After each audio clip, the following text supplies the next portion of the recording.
Amen. Praise the Lord. Sa mga sandaling ito, tayo po'y darako na sa pinakamalagang bahagi ng programa na kung saan ang pagkikinig at pag-aaral po ng banal na salita ng ating pinakamamahal na Panginoon Jesus. Ating po nga i-take note ang ating pag-aaralan upang tayo po'y magpalain ng ating malapay. Ang ina pong binibigay sa mga sandaling ito, ang buong pagkakataon sa ating beloved ordained preacher, beloved Brother Boy Kaluya. Amen. Amen.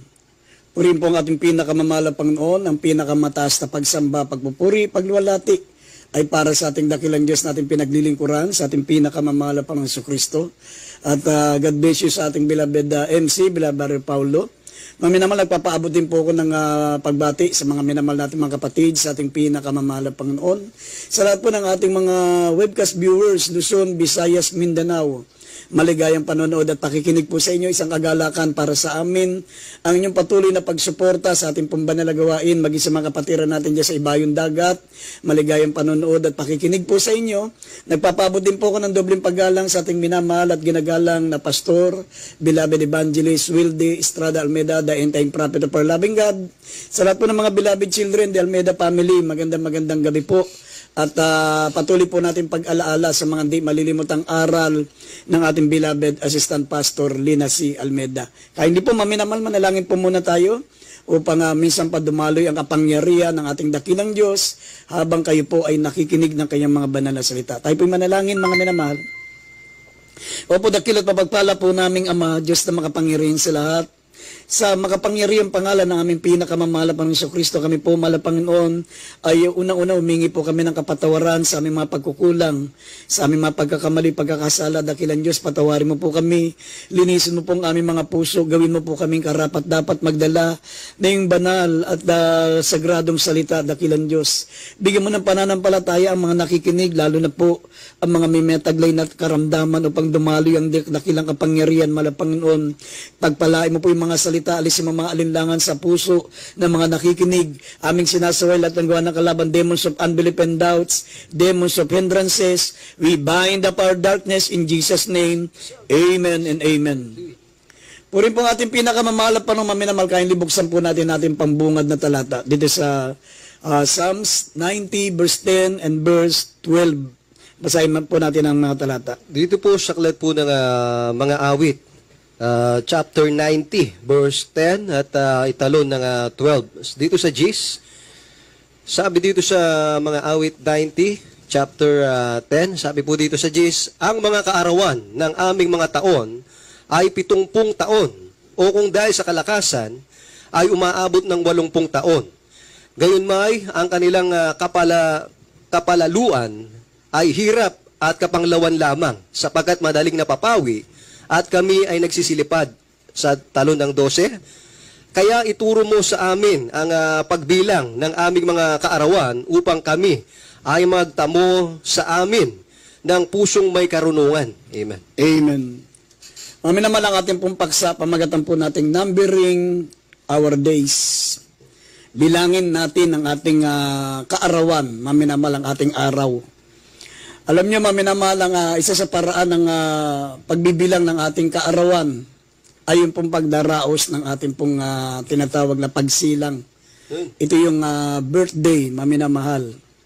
Kaya napakalaga para sa ating pinakamamahal na Panginoon na ipinagdiriwang natin yung ating kaarawan kasi ito po yung pagkilala natin sa sinasabi ng banal na kasulatan, maminamahal, na turuan tayong magbilang ng ating kaarawan. Kaya pag nagdiriwang po tayo ng ating mga kaarawan, mga minamahal, ipinapahayag po natin sa ating dakilang Diyos na nagpapasalamat po tayo sa karagdagang taon na idinagdag sa buhay natin. Ang buhay po natin ay napakaikli, maminamahal. Kaya sabi rito, ang ating buhay ay tumatagal lamang ng 70 taon at ayon sa kalakasan ay umaabot ng 80 taon. Kaya nga kung meron mga tao, maminamahal, na umaabot ng 100 taon, ito ay bonus na lang. Kaya nga, ang ating gobyerno, maminamal, nagbibigay sila ng pabuya sa mga umaabot ng 100 taon. Ang ating gobyerno, maminamal, meron pong binibigay na 100,000 sa mga taong umaabot ng 100 taon. Kasi nga, maminamal, bonus na lamang ito.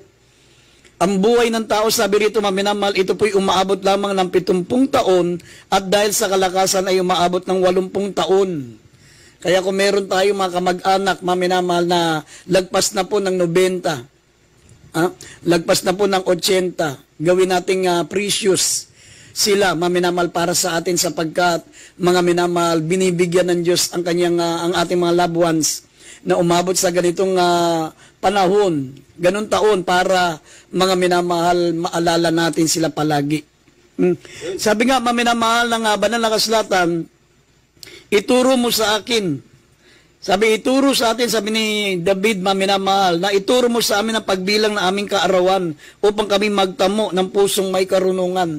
Ito po yung paraan, maminamahal, para tayo magkaroon ng puso na may karunungan. Ibig sabihin, bawat araw, bawat oras at bawat minuto ng buhay natin, pinaalagaan natin. Ito po yung ibig sabihin ng nagtatamo tayo ng pusong may karunungan. Na binibigyan natin ng importansya bawat araw, bawat oras, bawat minuto ng buhay natin, hindi natin sinasayang gaya ng mga taong walang alam sa salita ng Diyos, na ginugugol nila ang kanilang buhay, maminamahal sa walang taros na pagsasaya. Sa iba't ibang uri ng bisyo. Inuubos nila ang kanilang mga buhay, maminamal kanilang oras sa kalayawan, samantalang kung tutusin, maminamal ang mga taong nasa impyerno ngayon, humingi sila ng minuto lang na makabalik sa mundo para mapagsisiyan ng kanilang kasalanan upang makaahon doon sa impyerno, pero hindi na sila pinagbibigyan ng Diyos. Wala na silang pagkakataon na makabalik sa mundo. Kaya nga maminamahal, ang sabi po rito, never be proud for what position you hold, because after a game of chess, the king and the soldiers go into the same box. Sabi, wag magmamalaki ang sino man sa atin.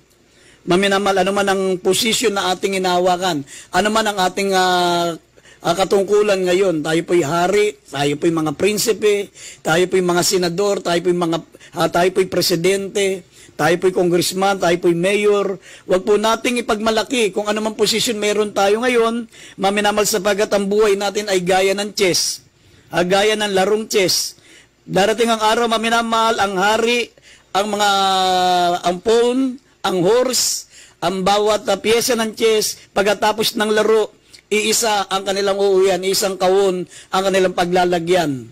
Ganon din tayo, maminamal, ganon din ang buhay natin. Iisang taon na paglalagyan natin, ito yung ataol.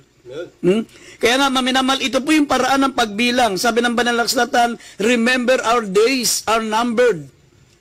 The days of our years are 70 years or 80 years by reason of strength. Kaya nga, ang buhay natin, mga minamahal, hindi po natin dapat ito sinasayang. Hindi natin hawak ang buhay natin, gaya na sinabi ng Proverbs 27, verse 1. Huwag mong ipagambog ang iyong bukas, maminamal, sapagkat hindi natin alam kung ano ang mangyayari. Hindi natin hawak ang buhay natin, sabi ng Job 12, talatang 10, maminamahal, ang buhay ng bawat hininga. Ang buhay ng bawat may hininga, ito po'y hawak ng makapangyarihan Diyos. Walang sino man pwedeng magambog ng buhay niya. Sabi rito, mamaya mabasahin po natin ng Proverbs 27 verse 1 at mamaya dito po sa Job 12 verse 10. Dito po sa kalat po ng mga kawikaan. Dito po sa chapter 27 verse 1. Sabi dito, huwag mong ipaghambog ang kinabukasan sapagkat hindi mo nalalaman kung ano ang ilalabas ng ibang araw. Dito sa Job 12 Gis, sabi po dito sa Job, Kapitulo 12, talatang Gis, nasa kamay niya ang kaluluwa ng bawat bagay na may buhay at ang hininga ng lahat ng mga tao. Amen. Yan po, mga minamahal. Kaya hindi natin hawak ang buhay natin. Pag gusto ng Diyos, maminamahal, na bawiin ang buhay ng tao ngayon, kahit sino ka pa, kahit ano ka pa, kahit ikaw ng pinakamakapangyarihang tao sa balat ng lupa, marami kang mga magagaling na doktor. Kaya mong bumili, maminamal, kaya mong magbayad ng mamahaling ospital. Hindi po makapagdudugtong ng buhay mo yan, maminamal. Sinabi ng banal na kasulatan, nasa kamay niya ang kaluluwa ng bawat bagay na may buhay at lahat ng hininga ng mga tao. Kaya sabi ng Biblia, boast not thyself of tomorrow, for thou knowest not what a day may bring forth. Huwag mong ipagmalaki. Huwag kang magmalaki, maminamahal, sa araw mo ngayon, sa bukas. Sapagkat darating ang araw, maminamahal, pwedeng mamatay ka sa isang araw, pwede kang mamatay bukas, pwede kang mamatay mamaya. Dahil maminamahal, sabi ng banal na kasulatan, for all have sinned and come short of the glory of God. Lahat ng tao ay makasalanan at walang nakaabot sa kalulatian ng Diyos at ang bunga ng kasalanan. Sabi ng Roma Kapitulo 5, talatang 12, kung idagdag po natin, maminamal ang bunga ng kasalanan ay kamatayan. Mula nang pumasok ang kasalanan sa isang tao, maminamal sabi ng Biblia, lahat ng tao ay nagkasala. At mula nang nagkasala ang isang tao, lahat ng tao ay nakaranas ng kamatayan. Kaya sabi, ang bunga ng kasalanan ay kamatayan. Kaya nga anytime, pwedeng bawiin ng Diyos ang buhay ng isang tao. Kaya nga magbilang ka ng araw. Ang pagkilala, maminamahal, ng pagbibilang ng araw, ang pagpapasalamat ng pagdaragdag ng buhay natin sa Diyos, hindi po yung paglalasing. Hindi po yung kasiyahan namin walang taros na pagsasaya, magdiriwang tayo sa pamagitan ng inuman, sa pamagitan ng minamal na mga dun sa mga tinatawag maminamal na mapupulang ilaw. Hindi ganoon, maminamahal. Dapat nagdiriwang tayo para mga minamahal sa kalulatian ng Diyos bilang pagpapasalamat. Yan po yung paraan ng pagbibilang ng araw. Nagpapasalamat tayo sa Diyos, mga minamal na dinugtungan ng buhay natin, gamitin natin ito maminamal sa pagpapasalamat. Gamitin natin ito maminamal sa pagpupuri. Gamitin natin yung ating buhay kapag tayo po, maminamal ay dumarating ang ating kaarawan. Gamitin natin ito sa pagsamba, sa pagpupuri, sa ating malapanong bilang pagpapasalamat. Yes. Na muling dinagdagan ng Diyos ang buhay natin, hindi po sa walang taros na pagsasaya. Hindi doon sa inuman, hindi doon sa kalayawan ng sanlibutan.